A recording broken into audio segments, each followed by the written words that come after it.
saat 5-6 civarında. Benim motorumu buradan götürmüş, kamera da var. Buradan çalmışlar götürmüşler.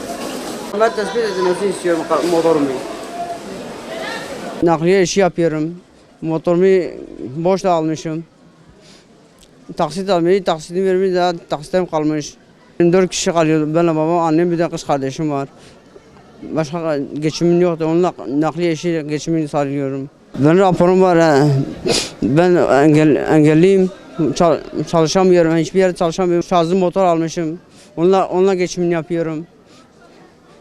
Aileme bakıyorum o motorla. Batman Vali'ne sesleniyorum. Emniyet müdürüne motorumu bulmasını, geçim kaynağımı bulmasını istiyorum. Bana verilmesi, iade edilmesini istiyorum. Tek isteğim budur, bulmasını istiyorum.